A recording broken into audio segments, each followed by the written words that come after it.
Okay, so thanks for joining us this morning. We're going to get started. So you're joining us today for the Food Waste Reduction Workshop. My name is Lauren Harrison. I work for the Resort Municipality of Whistler as a solid waste technician.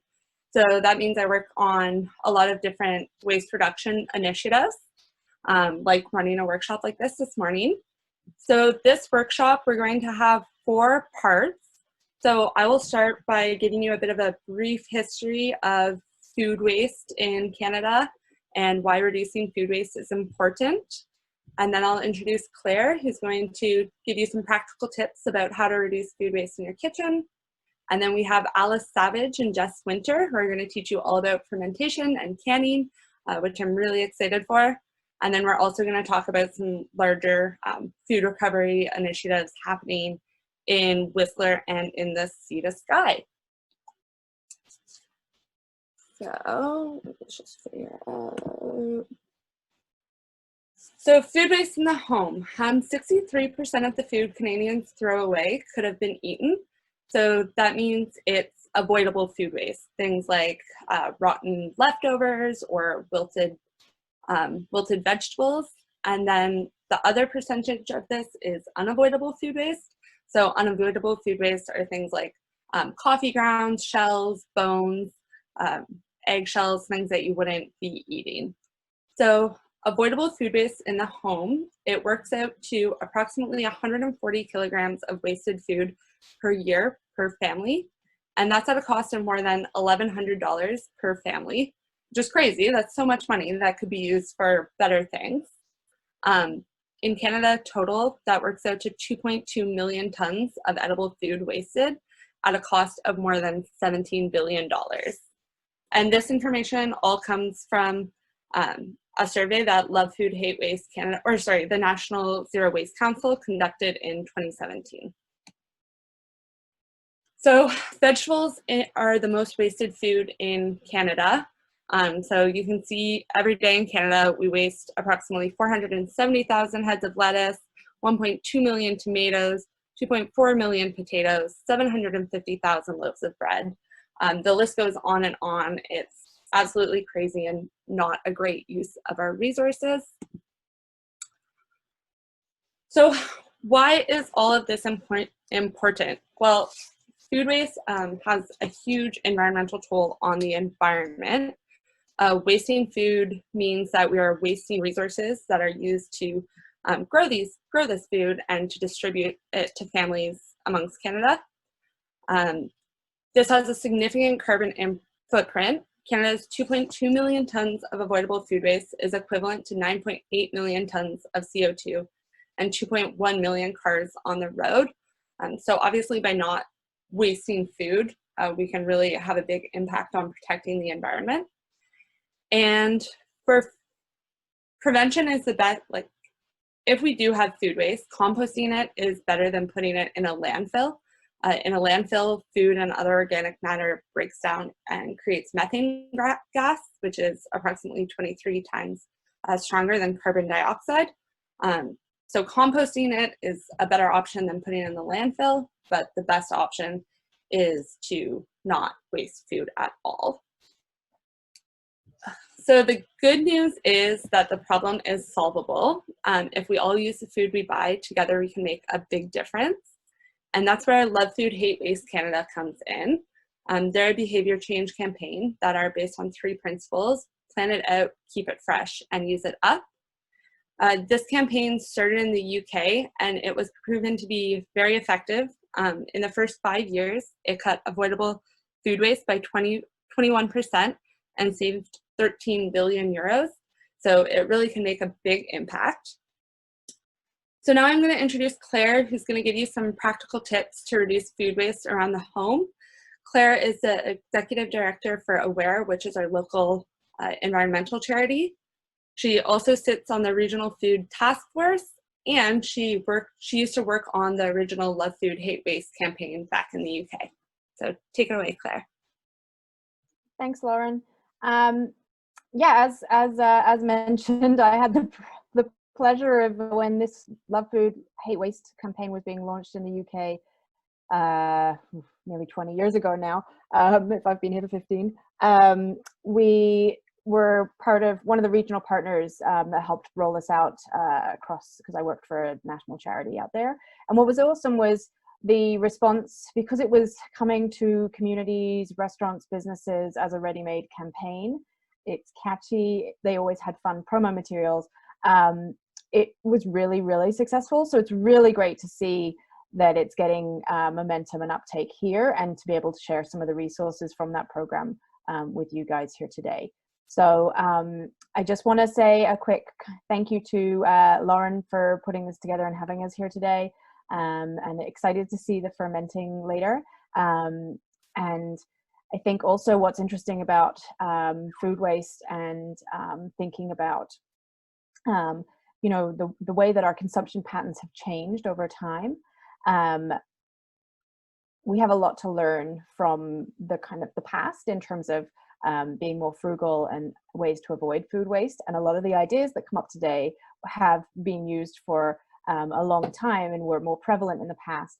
And obviously we can trace that kind of that's smart use of resources back to the traditional keepers of this land, on who's where we are meeting today virtually on this Sunday morning, and want to share some gratitude for the ability to get to do this work around food security on this land, which is the traditional, the unceded traditional territories of the Squamish and the Lil'wat Nation.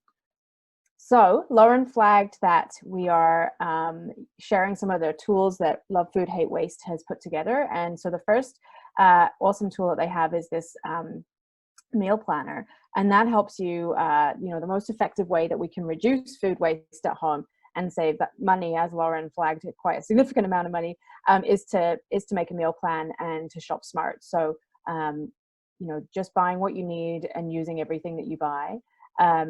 Making sure to check the refrigerator to see what you have in it before you go and do the next shop, so that you can kind of make sure that you're using up the pieces that you have in there. Checking the pantry and seeing what's missing, and making sure that you can get creative. You've got the resources in there that you need to get creative. The portion planner that you can see on your screen is from Love Food Hate Waste, and you're able to use it here in Canada.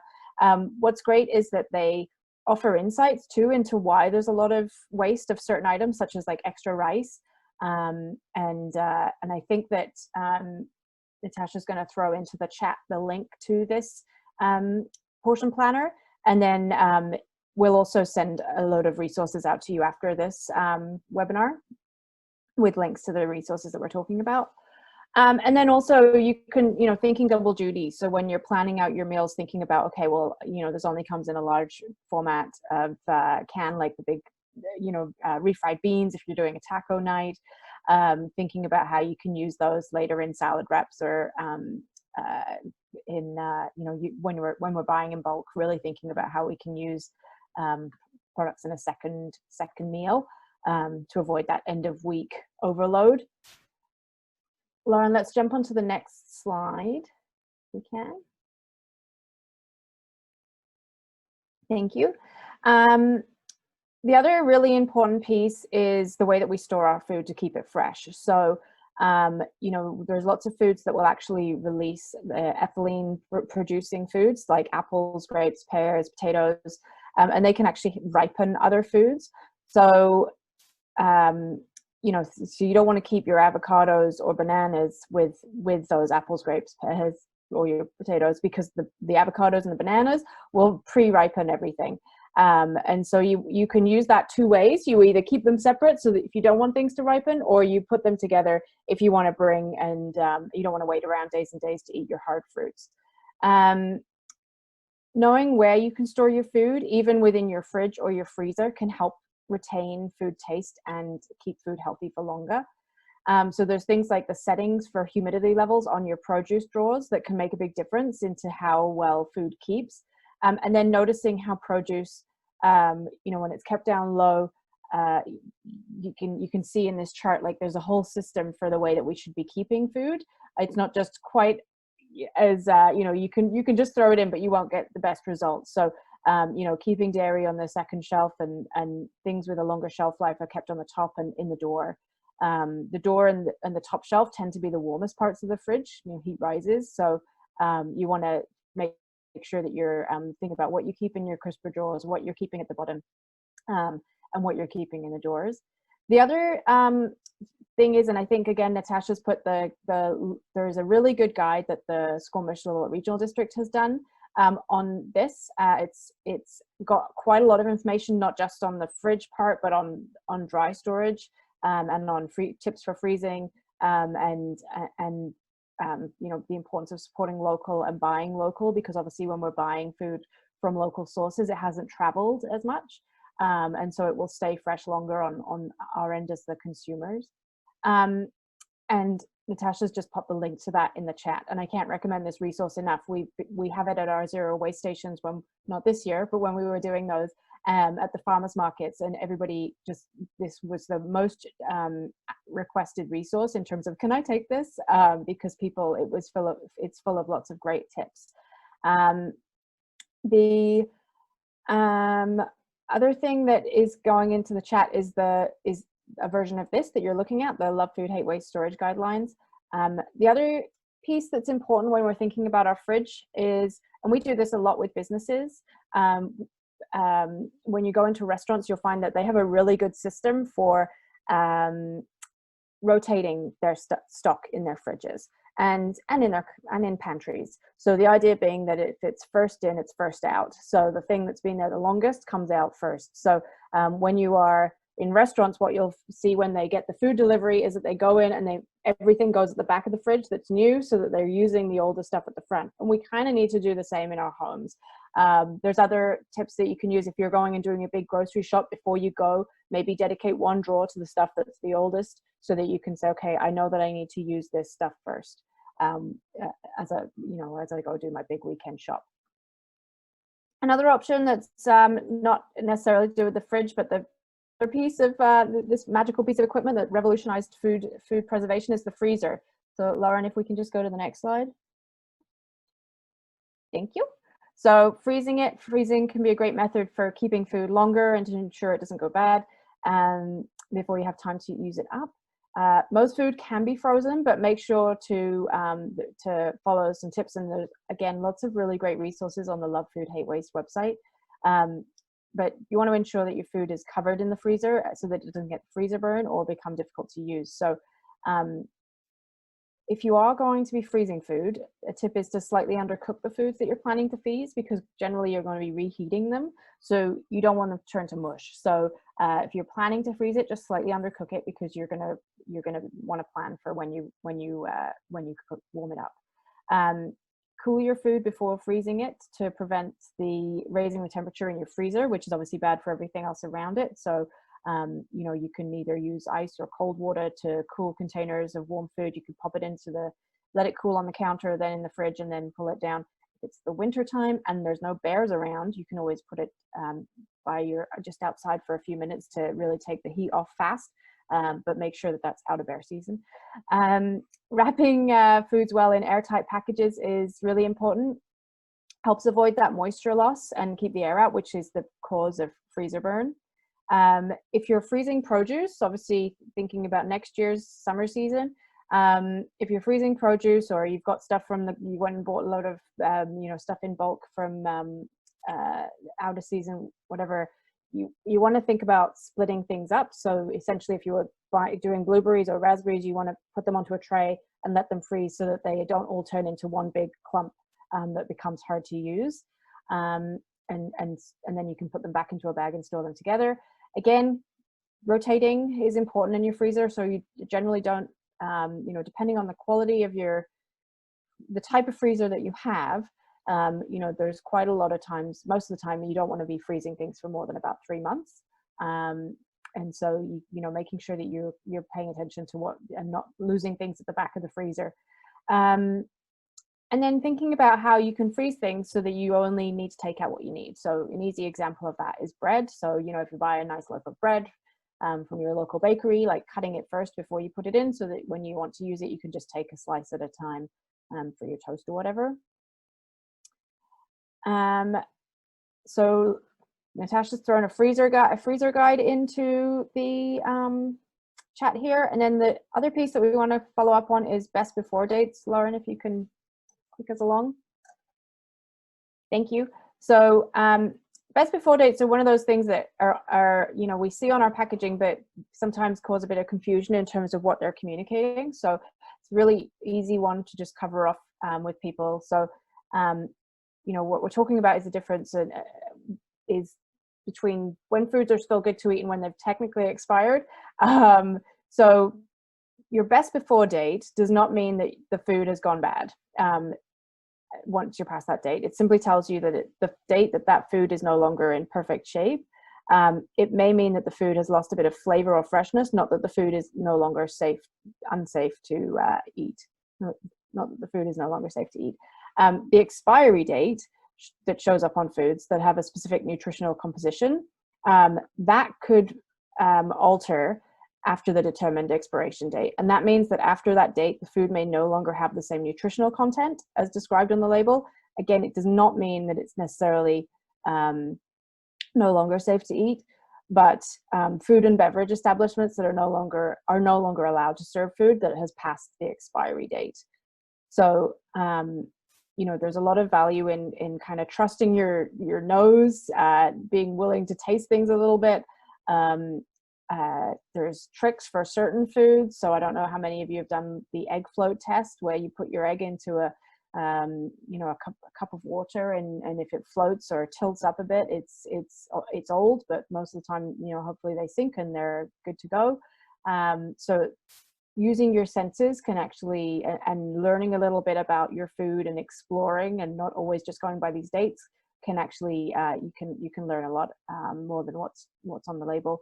The other date that you'll also see quite frequently on packaged food is the packaged on date.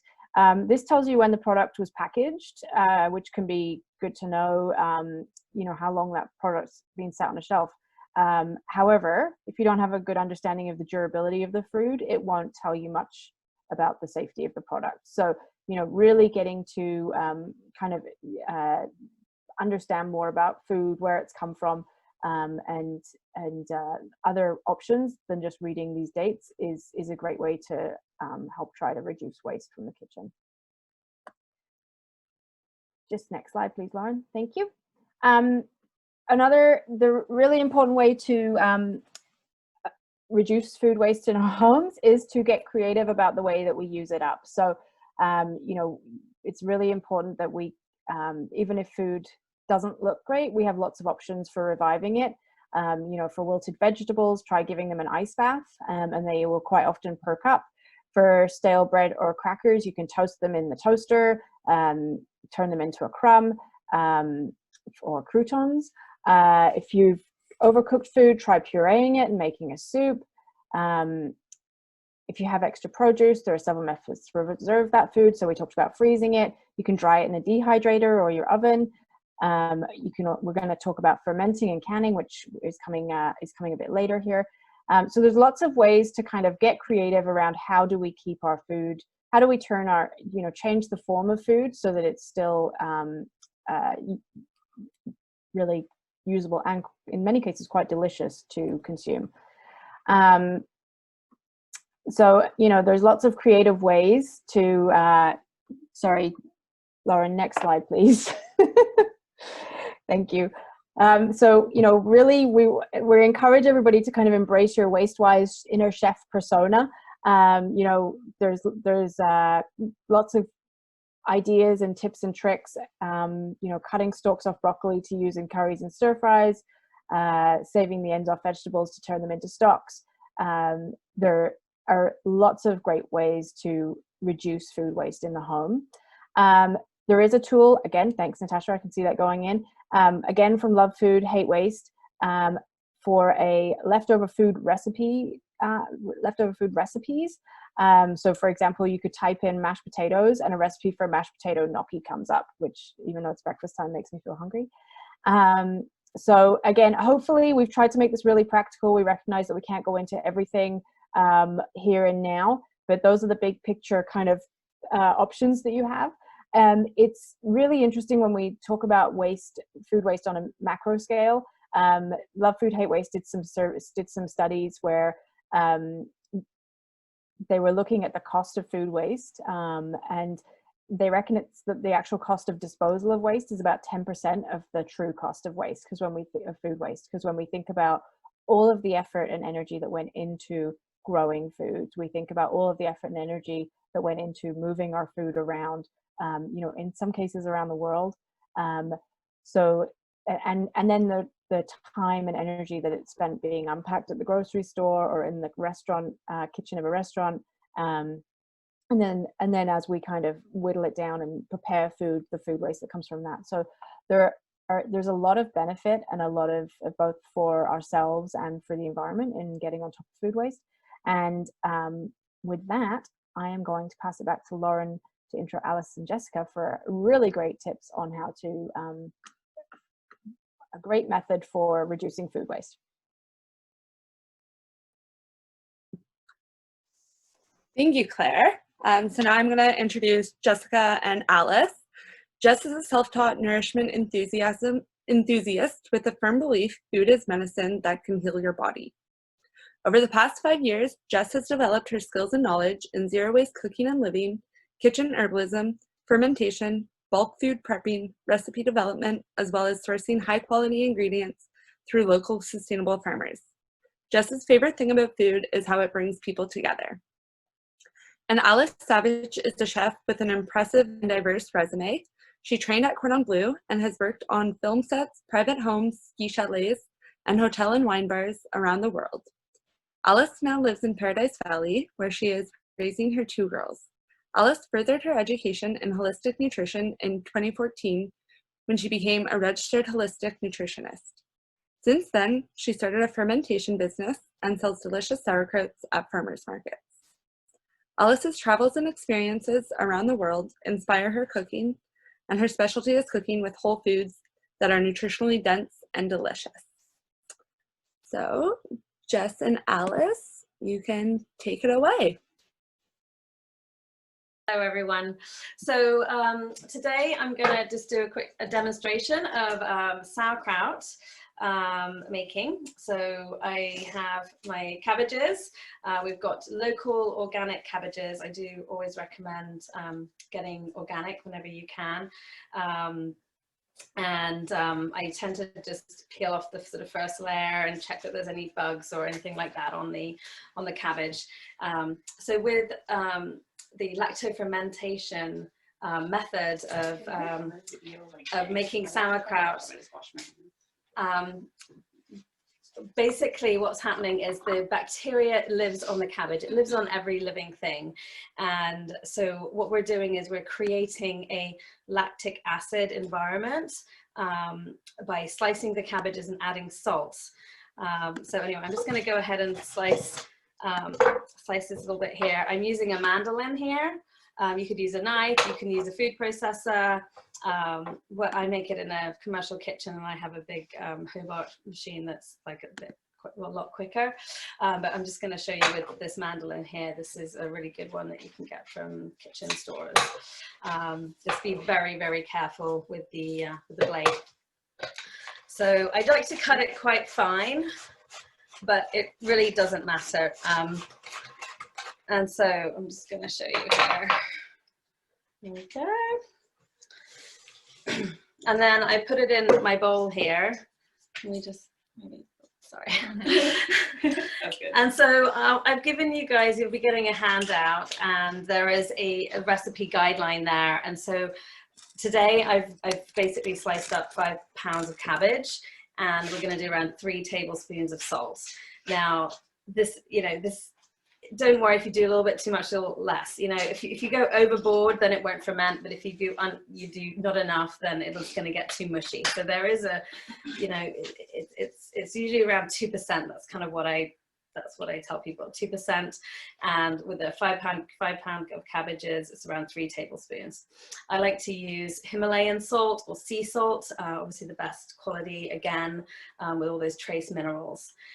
So in here, I've already added some salt already, so I'm just gonna add a little bit more, and we're gonna mix this up. And so you really have to get in there and squish it to release, and you're breaking down the walls of the cabbage.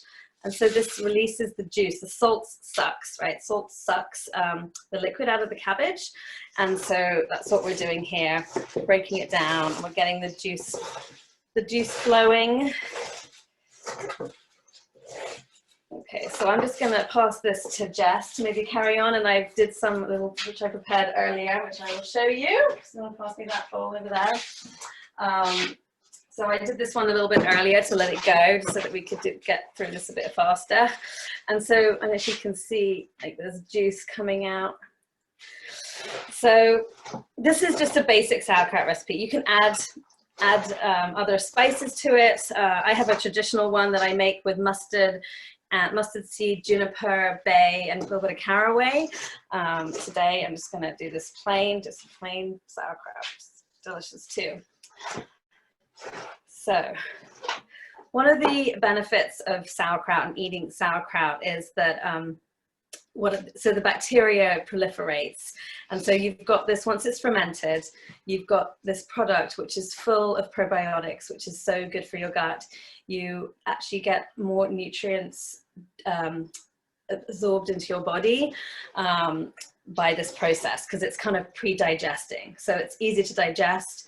It's full of live enzymes as well, which helps you digest other things you're eating. It's often eaten alongside rich foods, which can be hard to digest for some people. So that's another reason that we've done it. And, you know, over the past, it's such a great way. That's one of the reasons why they're here, is preserving the foods of the summer, and it just lasts for a very long time. You know, once you've packed it and put it in and fermented it, it essentially lasts forever, really. I mean, it doesn't really ever go bad. It could if you didn't process it properly and you let it mold, and then you wouldn't want to eat that. But if you do it properly and you keep it submerged, then keep it submerged with all this lovely juice, then it preserves it. Captain Cook, he traveled around the world and on a ship with wooden barrels of sauerkraut, which they ate. And after, I think it was like 27 months, it was still good enough to eat and to feed the Portuguese noblemen, so it is said. So, and they didn't have a fridge, they just, you know, had a ship and all different kinds of temperatures. So I'm just going to show you the kind of jars that I like to use when I'm doing it at home, and I recommend people. I like to use these wide mouth mason jars. How are we doing for time? I think you're okay. So, okay. So these wide mouth mason jars are great. And so once we've squished the sauerkraut and it's started to release its juice, then we'll pack it in. I'll just do this little one here, so for time. Pack it in. And then what we're gonna pack it in pretty firm. So we want to get rid of any air pockets. And you'll see the liquid coming up. So we'll pack it in. And then we're gonna leave it to ferment on the counter for, can I have a tray? Mm-hmm. We're gonna leave it to ferment on the counter for about a week. With this sort of size jars, you don't actually need that long. I have mine in big crocks, and it takes longer, 3 to 6 weeks, depending on the temperature and the time of year. But for a little thing like this in your home, it takes 7 days, and it is ready to eat. So we squish it down, and we make sure the liquid is rising nicely above it. And so I always recommend putting it on some kind of tray, because when this process happens, it's going to release carbon dioxide, and so it will push the liquid up, and it will sometimes overflow. So what we do is we get another small jar, and then we can put it on top to weigh it down. Another option to do is use one of the leaves from your cabbage, and you can use that as a little lid to keep it sort of tucked in. You can squish it down, and that keeps all the little sort of floaty bits from coming up the sides. And I have something else to show you as well that I had made, which is quite fun. These little weights that I had made out of ceramic from a local potter, and so that's another thing you could put on. As you know, when I'm doing my big crocks, I have big plates that I put and then I weigh it down, so this kind of is like a fun little decorative thing that you can put on as well, which I thought was kind of fun. So you can weigh that down like this, like so the liquid rises all the way up above the cabbage, because you don't want the oxygen to touch the actual cabbage. It's an anaerobic reaction, so it needs to be with no oxygen. And then you put your other jar on top, and you can fill that with water. And here we go. Fill it with water. You can put a rock on top. Have we got a, okay, anyway, we can even just do it like that. It's actually weighed it enough that the liquid is rising above. But the next thing that I would do is grab my, I'm just going to grab my cloth. You can use this. I have a little cloth that I have, but it's put away for now, but this will do. So then you cover it. Let's get this done nicely. Cover it, and then you can put an elastic band, and you can leave it on your counter.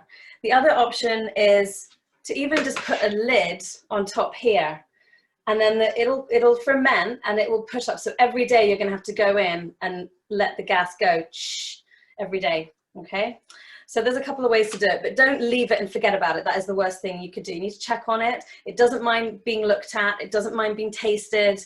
You know, you check on it. Mold doesn't like movement.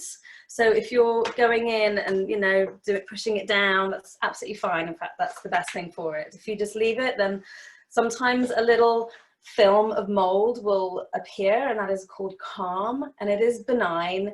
And don't worry, you haven't ruined the whole thing, but you can scoop it off, clean it up, and then put it back again and let it do its thing. But that won't really happen after 7 days. It only really happens sort of if you leave it for longer, like months.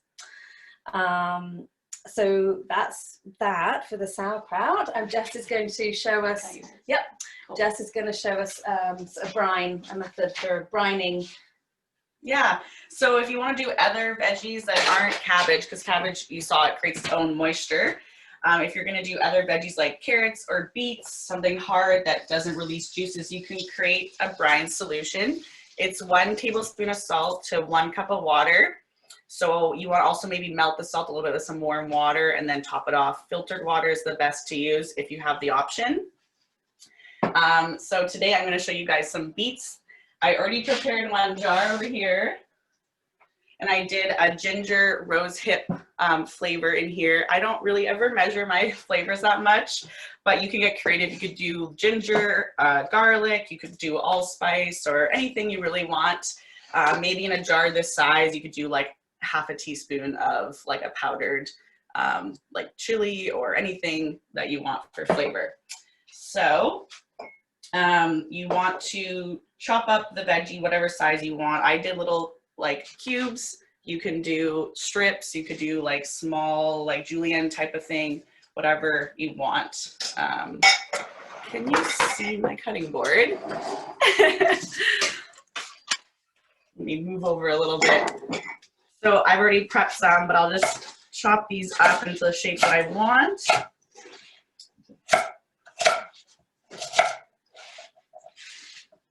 And then you want to mix them up and also weigh it. So you want, whatever your total weight is, you want 2% salt. So the solution is already good, but for whatever the weight of the beets are and the flavoring, I'm going to weigh it and then do 2% salt on top of that.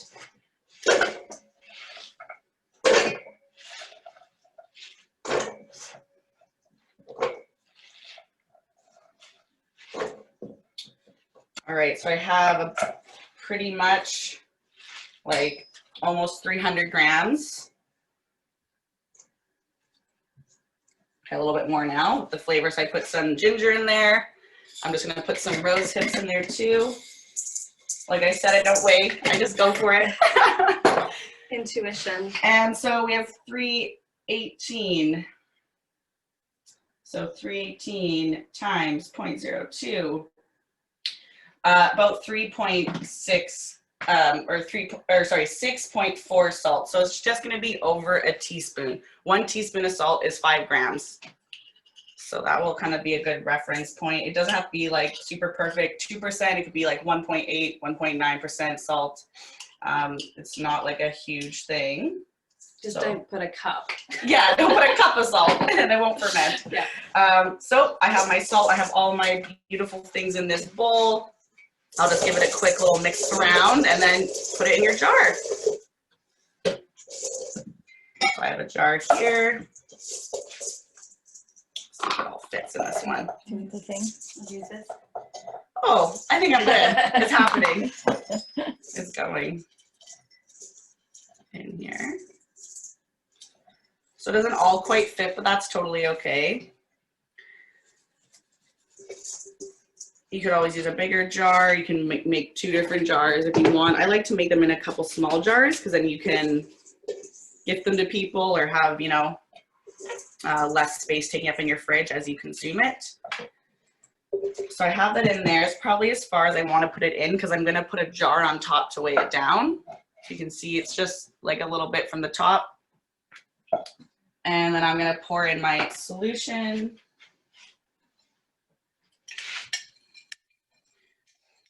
So again, this is 1 tablespoon of salt to 1 cup of water. And Alice has created a beautiful handout that will get delivered to all the participants after with all this information. So you can refer to it. Okay. And then maybe I should grab that tray in case it overfills on me. Yes. Jess, can I ask a question? Yeah. I have a live question, everybody. Let's go. What is it?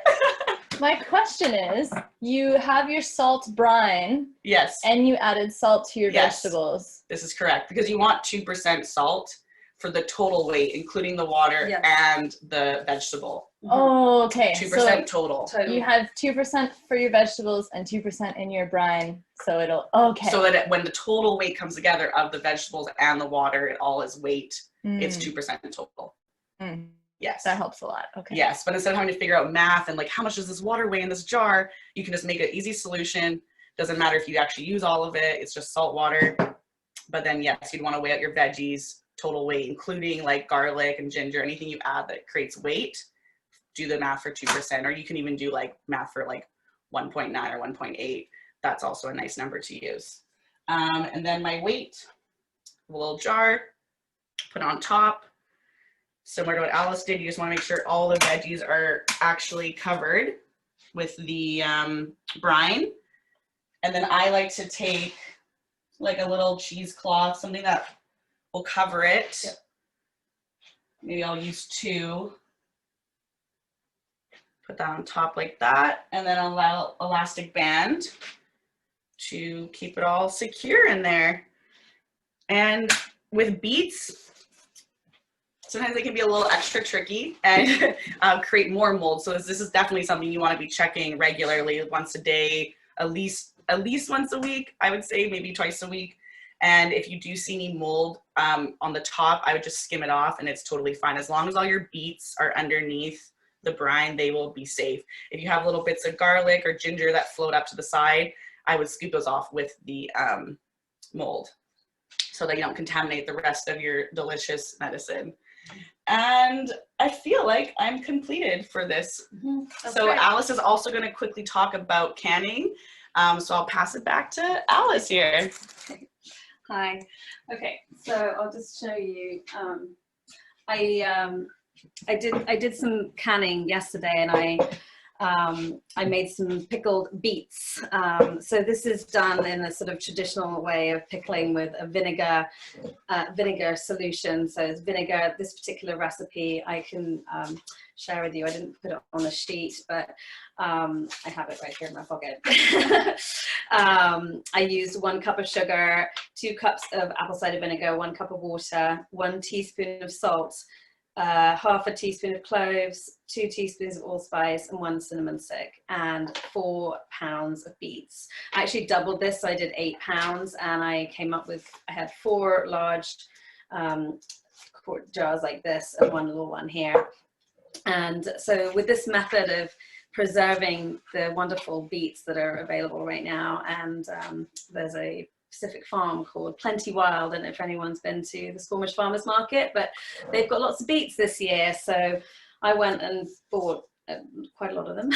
So we're going to preserve some for the winter and enjoy them. And I wanted to try this recipe. I think I'm going to try another one with less sugar, because I'm not a big fan of adding too much sugar to my diet, albeit this would be very delicious. So the method that I used for this was what I did with these beets, and specifically I cooked them first. So I cooked them with the skins on. And the reason I did that is so that they won't bleed into they won't lose their color, and we want to keep that beautiful dark color and all the nutrients that come along with it, right? So I could pre-cook them for about 20 minutes. I kept them whole, and they were pretty big, so I think it might have even done 30 minutes. So depending how big they are, they'll take longer. And then I peeled them, took the skins off, cut them up, and meanwhile I had my vinegar solution ready. The other really important thing with canning is the jars, the cleanliness, and having the temperature. So you have your canner on, which is a large pot with a special metal sort of frame in where you can put your jars, and so we have to sterilize the jars in the hot water first and have them hot, but before you're adding in the beets and the juice, and then you're adding it back into the pot to can for 30 minutes. You'll find online different times, and I think really sort of 20 to 30 minutes is ideal. It also depends on the altitude that you're at. The higher you are, the longer you do it for. But what happens is it creates like a pressure, and it keeps it all clean and everything. So the lids have to be heated, the jars have to be heated. You add it all when it's all hot, and then you put it in for 20 to 30 minutes. If you accidentally are using like a cold glass jar, you put it in hot water, it's obviously going to crack and you're going to lose it all. So so you cook it for 20 to 30 minutes, and then take it out and let it cool, and throughout the evening you'll hear us popping sounds, and that's the lids popping and getting sucked in so that it keeps it nice and tight. And then you're going to want to give another little twist to make sure it's properly sealed, and then you leave it. And with this particular recipe, it's recommended to let them sit for at least 2 weeks to kind of mature and really get all that flavor from the spices, the allspice, and I put cinnamon in here too, and let it get into the and then you can keep it for up to a year. And it's just a really great way of preserving all those lovely vegetables, and it's really quick and easy. Well, this method is a little bit more of a process than the brining, and that is definitely a much healthier way to go about it with all the probiotics, which I'm a big fan of. Yeah, it's inexpensive to make yourself, really. You just need to sort of set aside a Sunday afternoon, get some friends together, a cup of tea, and enjoy. I did want to mention another couple of things. There's a book that I use in a specific author that I don't know if anyone's heard of, Sandor Katz. He's from America, and he's kind of the, godfather of fermentation. And I know Squamish Library has The Art of Fermentation. He's got a really big, thick book, and it talks about all kinds of ferments. So you can get that out of the library and have a look at that. It's really fascinating. And then he's got another book called Wild Fermentation, and it's a smaller book, and it's just really so much information and so many things that we can do with fermentation, and it's just it's really fun to read. And I like him specifically because he's, I think Jess is the same, we go with our intuition about things. It's not always like the exact measurements, and you go with the smell and the taste and the feel, and he's all about that, and I like that about it, and so I encourage you all to try out some ferments, and if anyone's got any questions, yes. I realize I want to add something about my presentation, and we can get into questions real quick. Because I had already had my beets chopped, I kind of forgot to mention. Like for carrots or beets, I like to keep the skin on. I don't peel them. I just give them a really good scrub to get the dirt off mostly. The nice bacteria, like good bacteria that grows like on the outside of the skin and stuff actually can help the fermentation process, and lots of extra nutrients in there for you. So I don't peel my beets, just give them a good scrub. You can cut off any like gross parts because you want it to be all good. Get organic veggies like Alice mentioned before is the best. And for cleaning my jars, I don't do the whole jarring thing where you put it in boiling water. I just give them a really, really good rinse under some hot water, let them air dry, and then they're good to go for fermenting. And for timing for these, it depends on how hot it is in the summer. You know, it's going to ferment a lot faster than in the winter, depending on how hot your house is. But with beets, you do want to check them very often because of the mold. So you can be tasting it. You can be like, okay, it's fermented enough based on the smell. But anything between 1 to 4 weeks is normally ideal for fermenting. And so, same with the sauerkraut too. And it, like tasting along the way, when it's ready, it's ready. And so once it's fermented on the counter, then you put it in the fridge, and the fridge is your fermentation slowing device, basically. So you move it from the counter into the fridge, and then that keeps it, you know, or a cold room. It doesn't have to be the fridge, but somewhere where it's cold. And if people have asked me before, can you freeze it? You could, but you'll kill all the bacteria, and it'll be soft and disgusting. So I wouldn't do that. Not disgusting, but the other thing is if you make some and you kind of forget about it and leave it at the back of your fridge, and you're like, oh my God, I feel like this has been in there for over a year and I'm not really sure. And it's still fine. It's still absolutely fine. It will taste more sour, more acidic, but you can always use it also for cooking. You can add it in soups and stews, and it adds a really nice component to that. So I never waste it. And I just wanted to show you the beautiful colors of the different sauerkrauts that you can make. You know, this one is a combination of red and green cabbage with chilies, ginger, and green onion and garlic. And this one has got turmeric in it, fresh turmeric and carrot and ginger. And then this is the traditional one that I make. So if anyone has any questions after this, you know, you're always welcome to get in touch and talk to me. I sell my stuff at the farmers market as well in Squamish, so you can talk to me then. Yeah. So can we do questions and see if anyone's got any questions?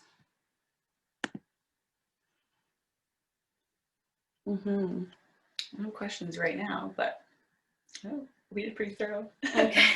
I also maybe was thinking I could type in your canning recipe into the chat, and then everyone has it. Okay. But I think we're all done. Thanks for listening in. Thank you.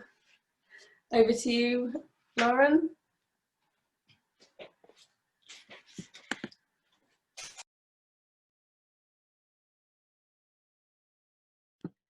That was amazing. Thank you so much for that. Definitely appreciated all the information and learned a lot.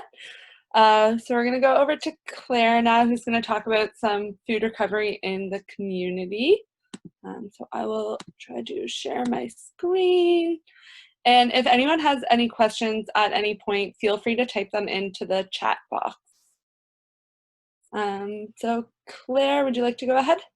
Yeah, we just put this one slide in for everybody just to talk about there's a waste hierarchy when we're thinking about how we try to eliminate waste, and there's one specifically for food recovery. So a lot of what we've been talking about today and the strategies and the methods that Alice and Jessica were sharing are about this like source reduction piece. So these are at the top of the food hierarchy, and those are the things that are the kind of easiest for us to do to really reduce our food waste.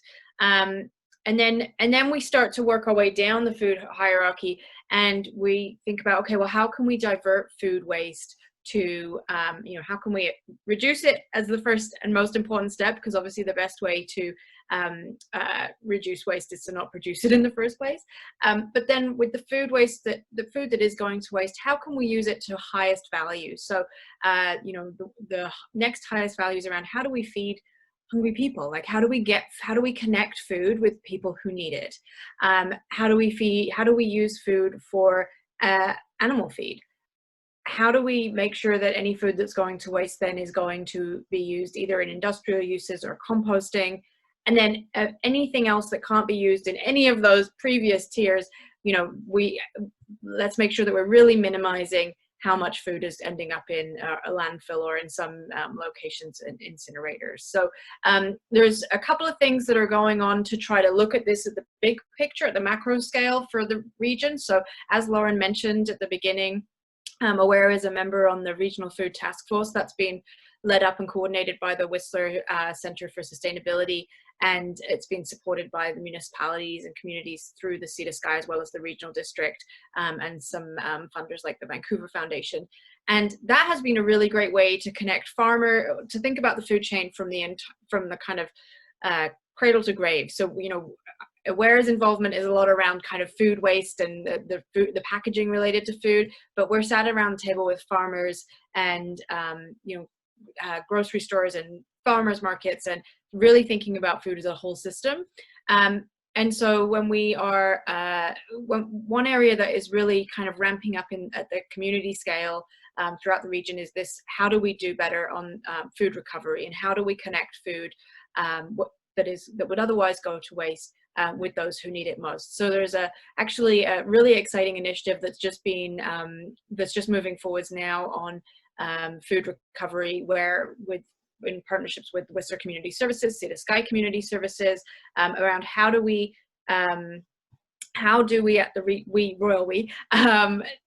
as communities really try to connect, more than is happening right now, with grocery stores doing an amazing job with donating to food banks in all of the communities. How do we actually start to be able to collect smaller scale food waste, so for example from restaurants, and how do we look at that as a big picture, because obviously there's an economy of scale that you need to get to, and so that's really exciting in terms of seeing what the potential is in the community. And so we just wanted to kind of flag that was happening. There's lots of ways to try to think about initiatives that we can run in communities. Ugly food lunches is a fun one that we've been working and doing some stuff with schools recently. And so, we can really get creative around how do we kind of reduce waste that could be at every level of this food hierarchy. So we just wanted to share that and let people know that was happening. And I think now, Lauren, we're going to go into if people have questions.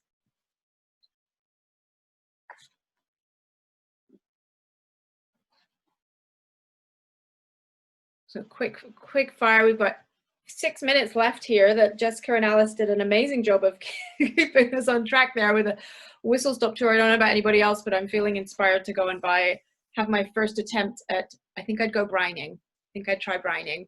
I don't know that I'm ready for canning. I feel the same way.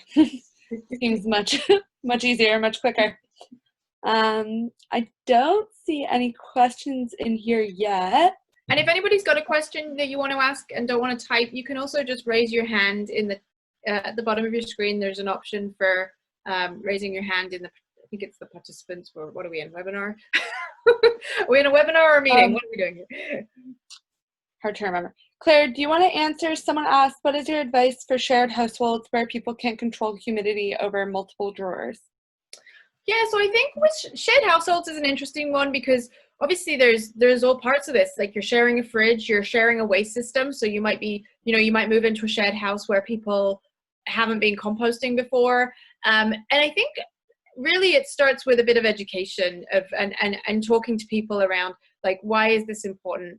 And I think that one story that really resonates with people there is sharing the local. So, we do have this amazing network of local farms in the Squamish Valley and Pemberton Valley, and our food waste, if we're composting successfully, is actually from Whistler, is going to Sea to Sky soils, which is then going back to being composted and then going back to farmers as a really high nutrient dense soil amendment for them for growing new food. I think once you start to get people more interested in food, reducing food waste, then it's kind of part of getting them into the whole idea. So I think, Mason, if you're looking at starting conversations, maybe it's around the dinner table, around and seeing if you can get people to buy in. I think with the temperatures in the drawer, I think the idea is, and I'm assuming what is the reference is, like, everybody has their part of the fridge and the compartment, and some people might be assigned the drawer for all their stuff. I think that if you can get people on board with understanding how fridges are made to function, and how there are, you know, that they have different areas that are different heats, and the fact that you're all probably losing food to more wastage because the fridge isn't being used as intended, and that's where using the guides, like sharing, you know, printing the guide on how to store food in the fridge and sticking it on the front of the fridge might be the first step to starting a conversation. And just say, hey, I did this webinar and I learned some stuff, and can we maybe reapproach the way that we use our fridge so that we can all of us in our shared house reduce food waste. Just for us in our work, we find that everything starts with a conversation. Thanks, Claire. That was a great answer. So I don't see any other questions, and we're almost coming up on an hour here. So I guess we can wrap it up unless anyone else wants to type anything in. But thank you so much, everyone, for your participation, and thanks again, Jess and Alice. I hope everyone had a chance to learn something new and to bring back into their kitchen and try some new tips and tricks this week. Yeah, that was really fantastic.